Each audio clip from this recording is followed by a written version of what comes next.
शांति। हाँ,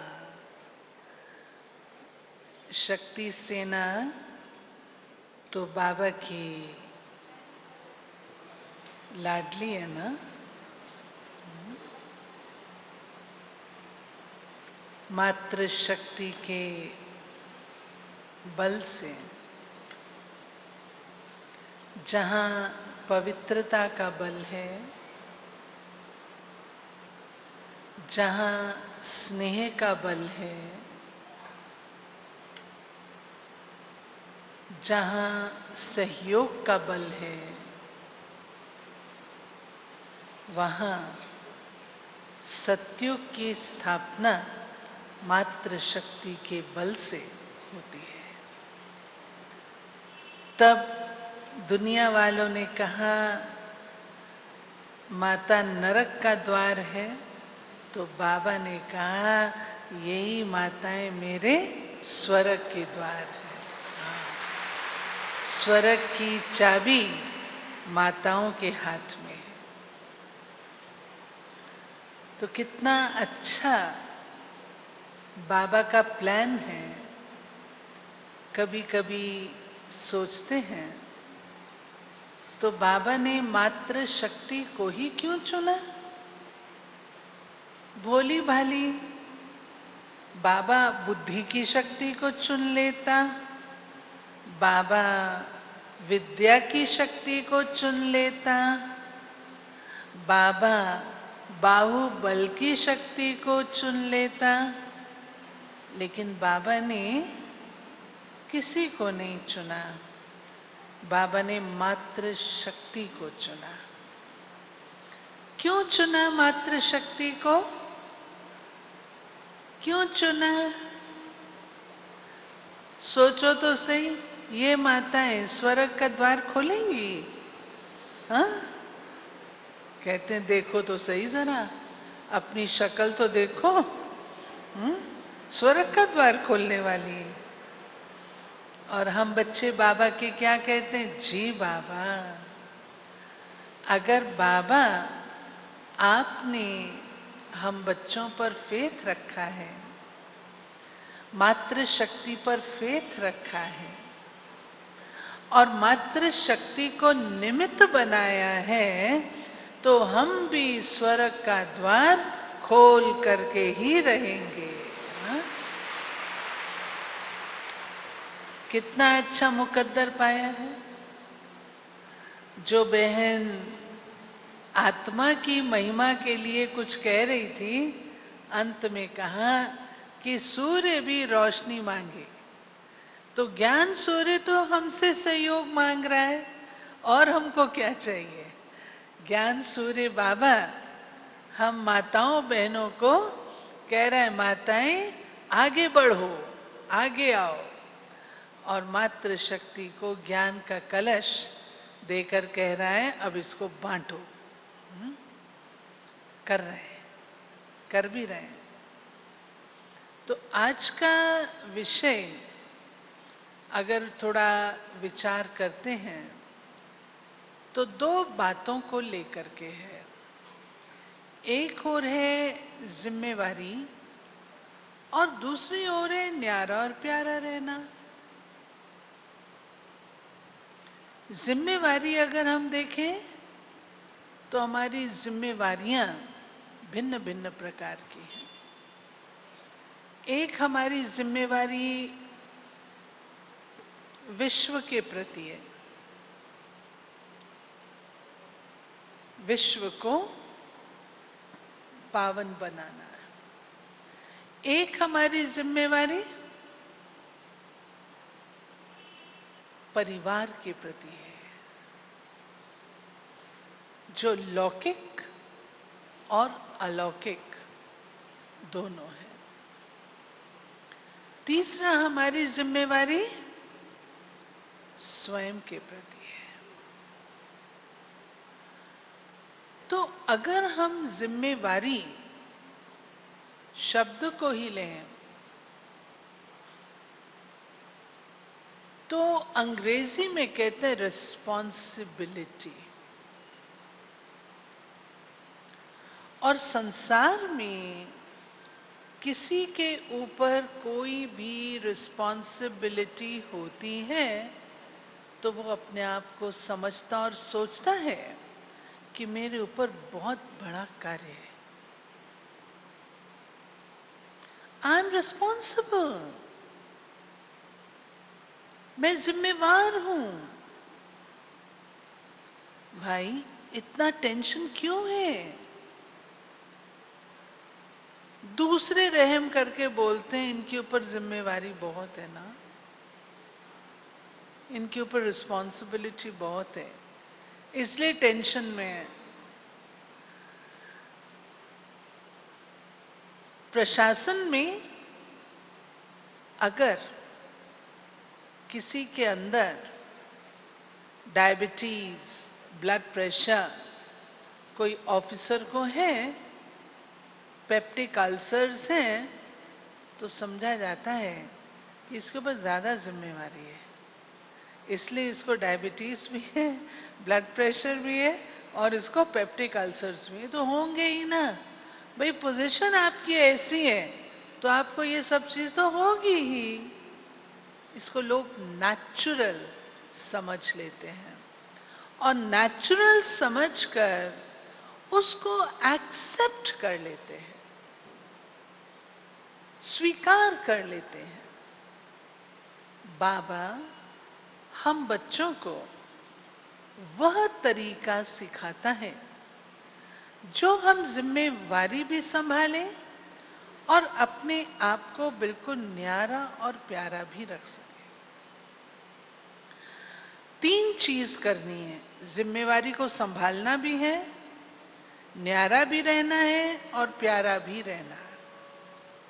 फिर इसके साथ साथ आप एक बात और गौर किए होंगे, जब गीत चल रहा था तो गीत में था खुशियों की झील में जीवन मुस्कुराता है। खुशियों की झील में, जिसका एक अर्थ ये निकलता है कि न्यारे और प्यारे होकर हम अपने आप को उदासीन न बना लें। उदासीन जो न खुश है ना खुश है, नहीं। हमारी एक चीज है जिसको बाबा कहता है आनंदमयी स्थिति। इसका कोई विलोम नहीं है, कोई ऑपोजिट नहीं है। न्यारे प्यारे रहकर सदा खुशियों की झील में, सदा आनंदमयी स्थिति में हम रह सकें, ये है हमारा आज का विषय। अब एक तरीका, सबसे पहला, जिम्मेवारी के प्रति मेरा दृष्टिकोण क्या चाहिए। जो लोग जिम्मेवारी के प्रति लापरवाह होते हैं वो भी बड़े मौज में होते हैं, कोई परवाह ही नहीं है, केयरलेस है, खुश रहते हैं। परंतु इसको हम जिम्मेवारी निभाना नहीं कहेंगे। जब बाबा कहते हैं बेपरवाह बादशाह, बेफिक्र बादशाह, उसका अर्थ ये नहीं है कि हमें अपनी जिम्मेवारी के प्रति कमजोर पड़ना है, नहीं। अपनी सारी जिम्मेवारी निभाते हुए अपने आप को बिल्कुल न्यारा रख पाना, ये हमारा संगम का एक अचीवमेंट है, एक ध्येय है, एक लक्ष्य है। जिम्मेवारी हम कैसे निभाएं? बाबा ने इसका तरीका भी बताया है, और वो तरीका है जिसको बाबा ने कहा बच्चे निमित्त समझ करके करो। जब हम अलौकिक जीवन में नहीं होते हैं उस समय भी हम जिम्मेवारी निभाते हैं, लेकिन वो जिम्मेवारी हमारी खुशी भी गायब करती है और हमें तनावग्रस्त भी रखती है। जब हम दिल्ली में आए तो आदरणीय गुलजार दादी पांडव भवन में क्लास कराते थे माताओं का। हर मंडे को दादी माताओं का धारणा का क्लास कराते थे। उस समय दादी एक बात माताओं को कहते थे कि बाबा के घर को अपना घर समझो और अपने घर को ऑफिस समझो। आपका घर ऑफिस है और बाबा का घर आपका अपना घर है। तो नतीजा क्या होता है? हम कर्म क्षेत्र में हैं, कर्म योगी जीवन वाले हैं। हम कर्म को छोड़कर जा नहीं सकते हैं। कर्म हमें करना है, लेकिन कर्म कैसे करना है? एटीट्यूड को बदल दो, अपनी वृत्ति को बदल दो। क्यों मुझे यही परिवार मिला? दूसरा भी तो हो सकता था। वही परिवार के जन, वही पति, वही बच्चा, वही सासू, वही नंद, वही क्यों मिली? दूसरी भी तो कोई हो सकती थी। हो सकती थी? नहीं हो सकती थी। क्यों? इसके पीछे कर्म विधान है। कर्मों की गुह्य गति है। मैंने जिससे कर्जा लिया होगा उसके साथ ही तो मुझे चुकाना होगा। कर्जा मैं लूं ए से और चुकाऊं मैं सी को, तो काम चलेगा? आप दूसरे व्यक्ति को जितना मर्जी धन दे दें, वो अलग चीज है, लेकिन जिससे आपने कर्जा लिया उसको आपको देना ही पड़ेगा। आप उसे नकार नहीं सकते, मना नहीं कर सकते हैं। कभी कभी हम अंदर से ज्ञान के नियम और ज्ञान की गहराई को न समझने के कारण कह देते हैं कि यही व्यक्ति मेरे साथ रहना था, यही मुझे मिलना था, यही सांस मेरे पास आनी थी। हां जी, बिल्कुल यही आनी थी। आप बदल नहीं सकते।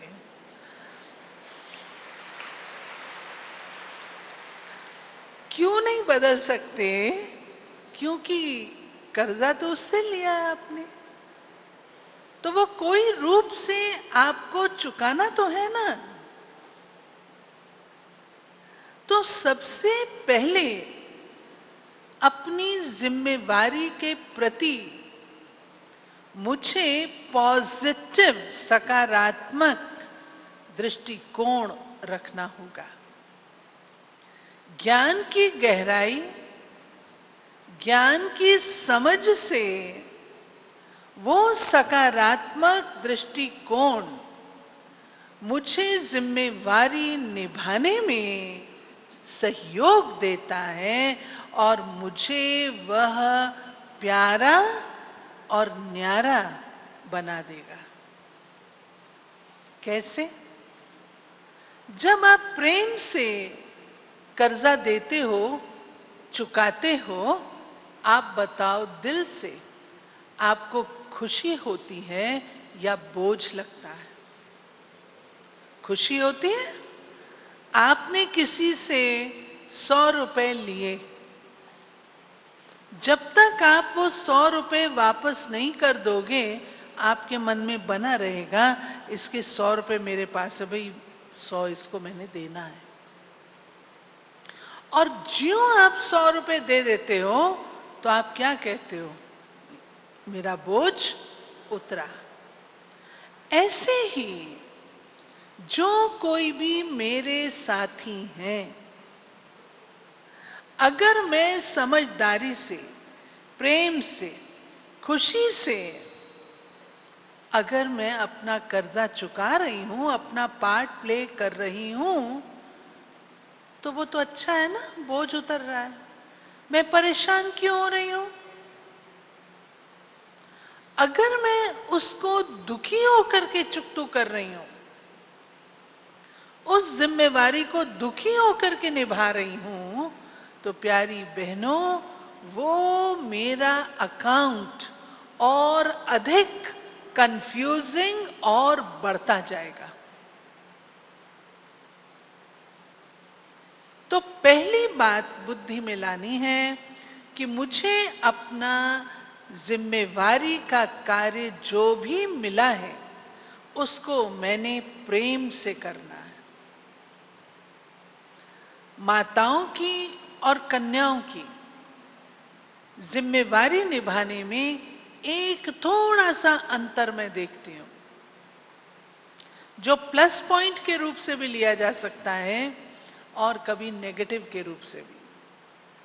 कन्या जो होती है, आप उसको कहो भाई को खाना बना के खिला देना, वो क्या करती है? रोटी बना के पैक करके डब्बे में रख देगी, भाई खाना वहां रखा है जाके खा लेना। मां क्या करती है? जब बेटा आएगा तब तवा रखेगी, तब गरम रोटी बनाएगी और खिलाएगी। फर्क है, दोनों में फर्क है। हम लोग किसके हाथ की रोटी ज्यादा पसंद करते हैं? आज भी याद करते हैं तो क्या कहते हैं? मां के हाथ की रोटी। हमें अपनी जिम्मेवारी निभानी है तो उसको सकारात्मक दृष्टिकोण रख करके प्रेम से निभाओ। प्रेम भाव, स्नेह भाव उसमें हम भरें, तब वो आपको प्यार करेंगे। हमारे साथ जो भी रहने वाले हैं, मातृ शक्ति, मेरा एक निवेदन है कि हमें अपने घर वालों से ऐसा सर्टिफिकेट लेना है कि हमारी मां, हमारे माता पिता सब कुछ करते हुए, हमारी को इतना प्रेम से पालते हुए फिर भी न्यारे रहते हैं।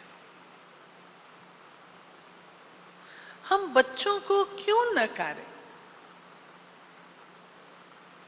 बच्चों को क्यों किनारे करें? उन्होंने क्या बिगाड़ा है? ये भी हमारा एक टेस्ट, परीक्षा है। बाबा मुरली में एक प्रकार के परिवार की महिमा करते हैं, याद है? मोहजीत राजा का परिवार। जिसको देखो वह मोहजीत था। हम लोग जिम्मेवारी निभाते हुए थोड़ा लगाव में आ जाने के कारण, मोहग्रस्त हो जाने के कारण न्यारापन नहीं रख पाते। हम समझते हैं कि जिम्मेवारी मुझे निभानी है, जब बच्चे बड़े हो जाएंगे और कुछ करेंगे तब हम फारिग हो जाएंगे। नहीं, बाबा ने ये नहीं सिखाया। बाबा ने सिखाया घर गृहस्थ में रहते हुए, पालना करते हुए न्यारा और प्यारा रहना है। चेक करने की बात अंदर में ये है, जो इंपॉर्टेंट पॉइंट है, मैं अपनी जिम्मेवारी लगाव और मोह के आधार से निभा रही हूं या अनासक्त वृत्ति से निभा रही हूं। अगर जिम्मेवारी लगाव और मोह से होगी, वो मुझे कदापि न्यारा और प्यारा रहने नहीं देगी। न्यारेपन का अनुभव ही नहीं कर पाएंगे। हम लोग मिसाल देते हैं कि देखो, सर्जन होता है, उसको जब ऑपरेशन करना होता है, कितने ही पेशेंट उसके सामने ले आओ, आराम से उनका ऑपरेशन कर देता है। लेकिन आप सर्जन का अगर अपना बेटा उसके सामने लाओ कि इसके ऊपर ऑपरेशन करो, तो सर्जन क्या बोलता है? देश का सबसे बड़ा सर्जन होगा, तो भी क्या कहता है? नहीं भाई, कोई दूसरा ऑपरेशन करे, ये मेरा बेटा है ना। क्या कारण? कारण है लगाव और मोह। ये दोनों ही चीजें मीठी हैं। लगाव भी मीठा लगता है और मोह भी मीठा लगता है, लेकिन ये दोनों ही चीजें हमें शक्तिहीन बना देती हैं। मोह के ऊपर आपने कहानियां सुनी है, रामायण है, और बाबा ने हमें जो फाइनल पेपर का लक्ष्य दिया है, नष्टो मोहा स्मृति लब्धा। इतनी सरलता से नष्टो मोह नहीं हो सकते जब तक बहुकाल का न्यारेपन का अभ्यास नहीं होगा। इसका अर्थ ये नहीं है कि घर में अगर कोई बीमार है तो मेरा ध्यान नहीं जाएगा, पूरी सेवा करेंगे, पूरी सेवा करेंगे, लेकिन करते हुए भी न्यारे रहेंगे, क्योंकि मेरा भाव और भावना दोनों बदल जाती है। आत्मिक भाव आ जाता है और अकाउंट क्लियर करने की भावना आ जाती है। अगर मैं आत्मिक दृष्टि से करूंगी तो कदापि लगाव नहीं होगा और काम भी अच्छा होगा। छोटा सा मिसाल है, आप मेरे पास अपनी फ्रेंड, आपके पास आपकी फ्रेंड अपना बेटा छोड़ के जाए, इसकी संभाल करना। मैं अमेरिका जा रही हूं, 2 महीने बाद आऊंगी। आप क्या करते हैं? उस बच्चे की संभाल अपने बच्चे से भी ज्यादा करते। क्यों? क्योंकि आप ट्रस्टी हैं, निमित्त हैं, पराया माल है। इसीलिए तो ठीक इसी प्रकार से बाबा ने हम बच्चों को जब ये ज्ञान दिया, तुम आत्मा हो और आत्मा अजर अमर अविनाशी है। 84 जन्म हम साथ रहे हैं। तो ये क्वेश्चन करना कि पता नहीं मेरा हिसाब किताब क्या है, बार बार इस प्रकार से बोलना अपने आप को निराशा और नकारात्मकता की मालाएं पहनाना है। जितना आप बार बार बार बार यही बोलोगे कि मेरे भाग्य में ऐसा है, मेरी किस्मत में ऐसा है, मेरे लिए यही हिसाब किताब है, तो वो आपका जटिल होता जाएगा और आप अपनों से दूर होते जाओगे, क्योंकि उन तक वो वाइब्रेशन जाते तो है ना। इसलिए प्रेम, शांति, आनंद, अगर इन सब का वास हम अपने परिवारों में चाहते हैं तो वो परिवार की जिम्मेवारी को बहुत प्यार से और ज्ञान के आधार से निभाते चलो। ज्ञान के नियमों को नहीं तोड़ो। ज्ञान के नियमों को तोड़ करके जब हम जिम्मेवारी निभाते हैं तब हमें दुख का, कष्ट का, बोझ का अनुभव होता है।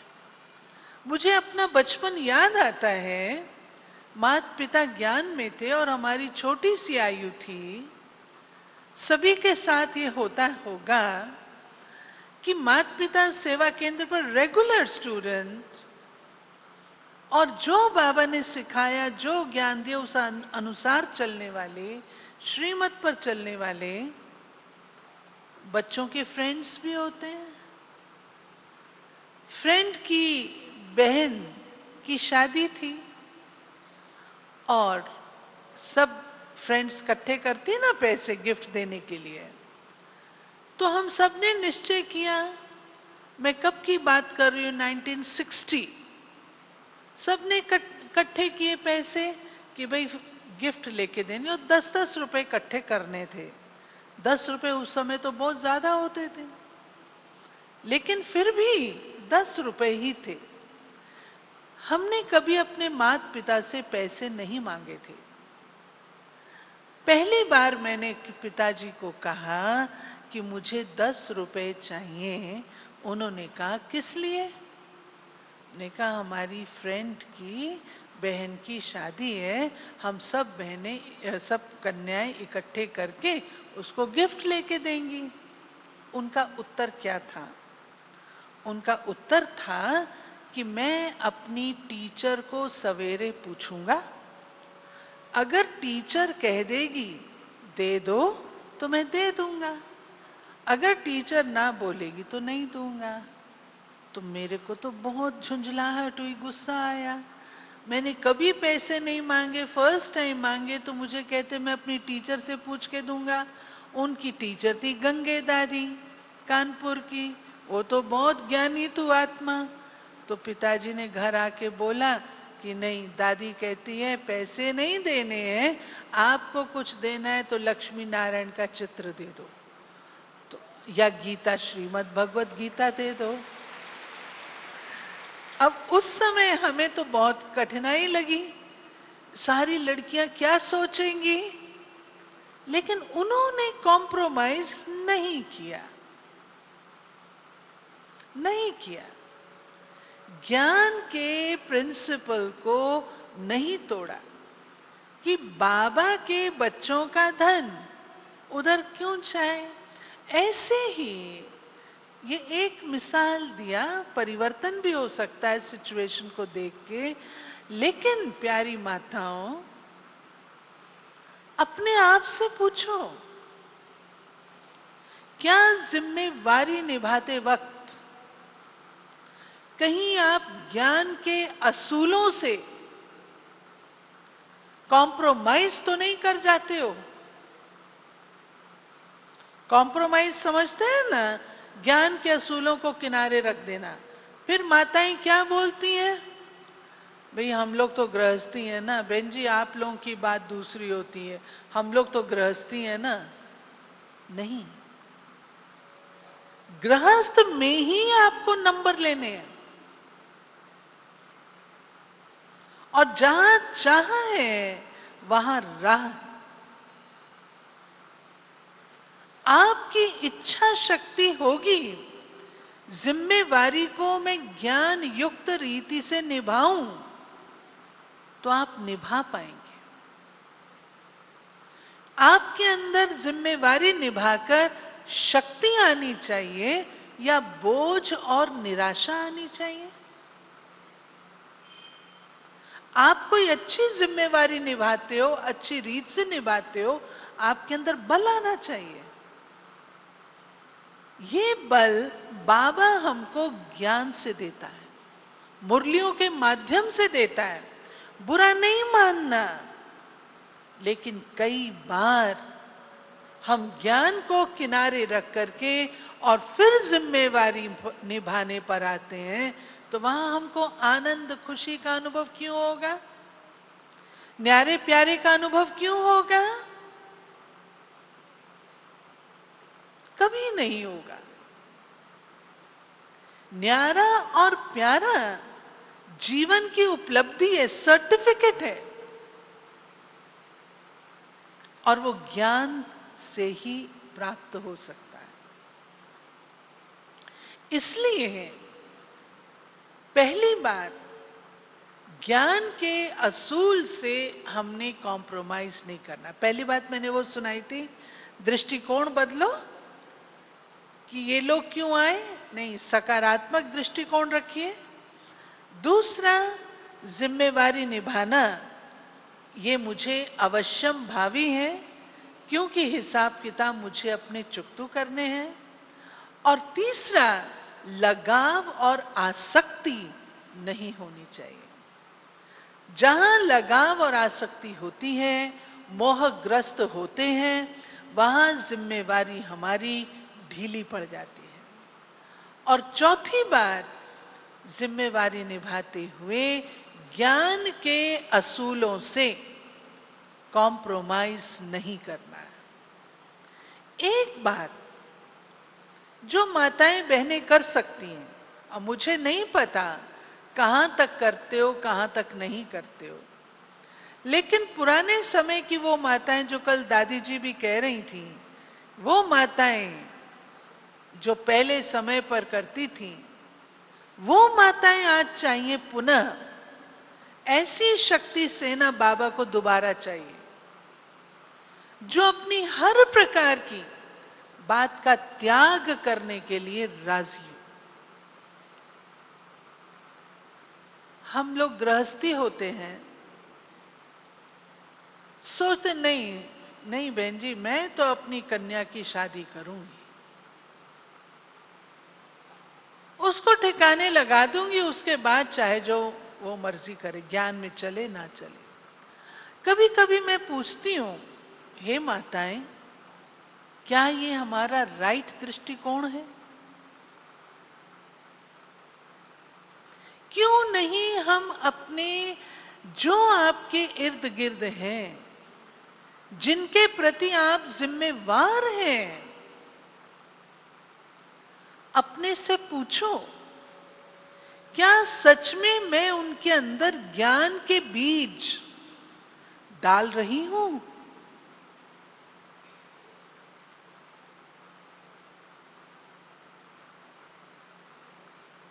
ये हमारा कर्तव्य है, ये हमारी जिम्मेवारी है। जो हमारे इर्द गिर्द है, परिवार के सदस्य तो हैं ही, लेकिन उसके अतिरिक्त जो अन्य सदस्य हैं, आपका ज्ञान का मंथन कैसे चलेगा? आप माताएं इतनी बुद्धिमान हो, इतनी होशियार हो, जो बाबा के ज्ञान की बात को किसी भी रीति से आगे पास ऑन करने की योग्यता रखती हो। लेकिन पूछो अपने आप से, क्या इस योग्यता का उपयोग कर रहे हो? केवल लौकिक लौकिक लौकिक, अलौकिक कितना किया, बैलेंस कैसे बनेगा आपका? अलौकिक रीत से ज्ञान दान, गुणों की धारणा कहां तक कराएं? इसलिए जो भी हमारे संपर्क संबंध में है,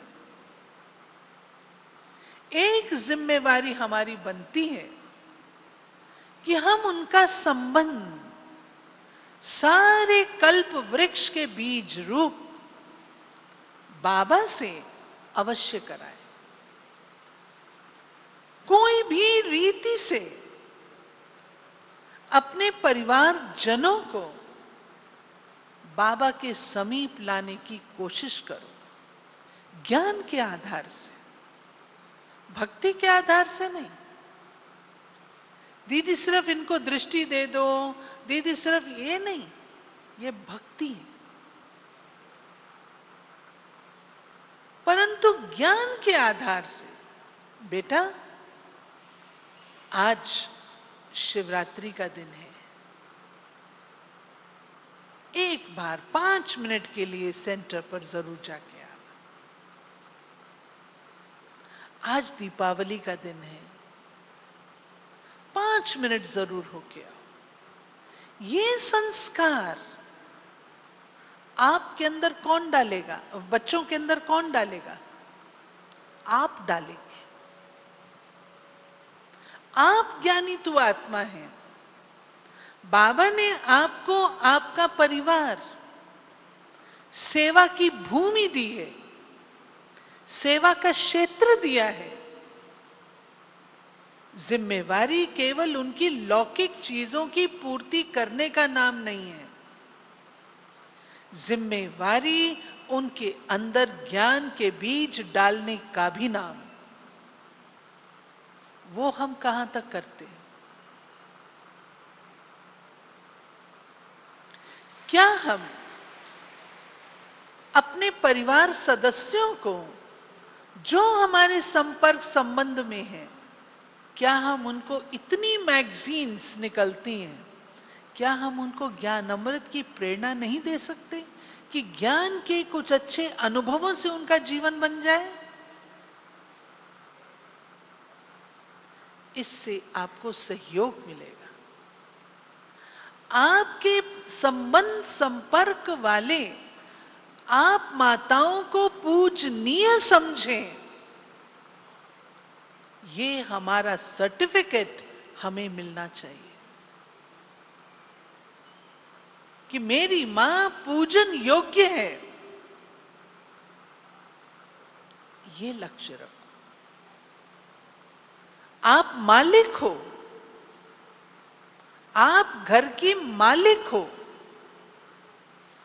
अपने उस स्वमान में रहकर और फिर जिम्मेवारी निभाओ, आप न्यारे और प्यारे सहज रूप से बन सके। जब हम अपने स्वमान को छोड़ते हैं और उनकी तरह, उनकी लेवल पर आते हैं, तब वे हमें अपना जैसा समझते हैं। मान लो बच्चे खेल रहे हैं, ताश खेल रहे हैं, और आपको भी कहते हैं मां तुम भी आ जाओ ताश खेलो, और मैं भी चली जाती हूं ताश खेलने के लिए। अब एक ओर मैं ज्ञानी तो आत्मा, जिम्मेवारी संभालने वाली, और दूसरी ओर उनके साथ बैठ करके मैं कोई फिल्म देख रही हूं, ताश देख रही हूं, वो मेरी इज्जत क्यों करेंगे? रिस्पेक्ट क्यों करेंगे? फिर जिम्मेवारी में न्यारे होके कैसे संभालूंगी?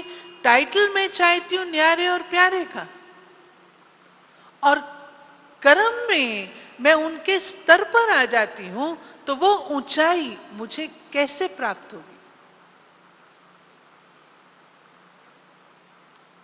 क्या सच में घर में रहते हुए सवेरे से लेकर रात तक बाबा ने जो दिनचर्या मुझे बताई है, क्या सच में मैं उसको भी फॉलो करती हूं? मैंने ऐसे परिवार देखे हैं जो ज्ञान युक्त रीति से चलकर अपने परिवारों में सारी जिम्मेवारियां निभाकर बहुत अच्छे सफलता पूर्वक न्यारे प्यारे ट्रस्टी रूप से चल रहे हैं और बच्चे भी उनकी वाह वाह करते हैं। ये हमारा स्वरूप चाहिए। इसमें केवल वो जिम्मेवारी अपनी ओर निभाओ। जब हम स्वयं के प्रति अपनी जिम्मेवारी समझते हैं, अपने रोल के प्रति अपनी जिम्मेवारी समझते हैं, अपना पार्ट जो मुझे मिला उसकी कदर करते हैं, तो हम उस स्तर को भी आसानी से प्राप्त कर सकते हैं। वो कठिन नहीं होता। इसलिए बाबा हम बच्चों को कहते, अब मैं कठिनाई वाली बात आपके आगे रखती हूं। कई बातें आती हैं जो कठिन होती हैं, मुश्किल होती हैं, आप लोगों के सामने आती हैं, माताएं आके सुनाती हैं। मुझे एक माता याद आती है, दिल्ली में जब से धर्मशाला में दादियां आई, वहां से सेवाओं का आरंभ हुआ। उस माता का संबंध उस बीज से है, धर्मशाला से। और आज कितनी पुरानी हो गई है वो माता, लेकिन जो उसका संबंध बाबा के साथ रहा है, जो उसका संबंध दादियों के साथ रहा है, जो वो यज्ञ की सेवा करती आई है, आज दिन तक भी बाबा उसकी पूरी संभाल कर रहा है। कभी कभी फोन करके मुझे कहती है, दीदी बहुत अब हो गया, अब बहुएं आ गई, बहुओं के आगे बहुएं आ गई। दीदी अब ये कहते हैं कि हम प्याज लहसुन वाला खाना आपको खिलाएंगे, मैं क्या करूं? एंड है ना, घर में कोई नहीं चलता, अकेली है। दीदी मैं क्या करूं? दादी को पूछ के बताओ। गुलजार दादी से उसका बहुत प्यार है, दादी से पूछ के बताओ। दादी भी उसको इमर्ज करती है, दृष्टि देती है, उससे बात करती है और उसको कहती है कि नहीं, कोई ना कोई कोशिश करो, योग लगाओ, बाबा कोई ना कोई साधन बना देगा। और सच में मैंने देखा, अभी आने से पहले मैंने बात की, मैंने कहा माता जी आप कह रहे थे तो मैं किसी को कहूं वो भोजन आपको भेज दिया करे? कहती नहीं दीदी मेरा बहुत अच्छा चल रहा है। कौन करने वाला? बाबा। कठिन परिस्थितियां आती हैं, मानती हूं, श्रीमत लेकर के उनका सामना करो। और जब हमारा रिकॉर्ड अच्छा रहा हुआ होता है तो बाबा भी हमें निरंतर मदद भेजता है, देता रहता है। उसका वायदा है कि भक्ति में मैंने तुम्हारी इतनी मदद की, अब तुम मेरे बच्चे हो, क्या मैं अभी मदद नहीं करूंगा? करेगा ना, करता है, करता भी है और करेगा भी, ये उसका वायदा है। जहां कठिन परिस्थिति आए घबराओ नहीं, घबराओ नहीं, बड़ों से राय ले लो और उसको पार कर लो। अरे आप लोगों का ही तो गायन है, कांटे से फूल, सुई से रुई, या आप माताओं का गायन आपने करके दिखाया। तो ये अवस्था, ज्ञान युक्त स्थिति अपनी रखना, ये सबसे इंपॉर्टेंट चीज मैं मानती हूं। और अपने स्वमान में रहना मानती हूं। निमित्त समझ के बाबा को दे दो, बाबा ये बात है, आपने संभालना है, आप जैसे भी मर्जी करो। और बाबा करेगा। सब सौंप दो उसको, सब उसको सौंप दो। आपको बाबा अमृत वेले भी युक्तियां सुझाएगा, चलते चलते भी युक्ति सुझाएगा, करता भी है। किन माताओं को अनुभव है बाबा करता है? हाथ तो खड़े करो। देखो सारी माताएं। फिर तो मैं समझती हूं 1 साल तो क्या, बाबा के आने तक सभी माताएं जिम्मेवारी निभाते, न्यारे प्यारे का अनुभव करते हुए सर्टिफिकेट लेके बाबा के सामने अवश्य उपस्थित होंगे। ठीक है, ऐसा समझे ना? हाँ, अवश्य। निमित्त रखो, मोह जीत रहो, ज्ञान युक्त रहो, योग युक्त रहो, और इन सब की सेवा के निमित्त हो। जिम्मेवारी शब्द को सेवा में बदल दो। इन सब के सेवा के निमित्त हूं, सेवाधारी हूं। तो जैसे नर्स होती है ना हॉस्पिटल में, नर्स का किसी के साथ भी मोह और लगाव नहीं होता। कोई शरीर छोड़े, कोई पैदा हो गया, बहुत अच्छा, चला गया तो भी बहुत अच्छा। नर्स का किसी से कुछ नहीं होता। तो हम भी घर में जिम्मेवारी निभाते, मात्र शक्ति नर्स के सदृश हैं। सबका दवा दारू करते रहो, सबको सुकून देते रहो, सुख दो, सबको सुख दो, दुआएं लो। ये चीजें आपको न्यारा प्यारा बना देंगी। ओम शांति।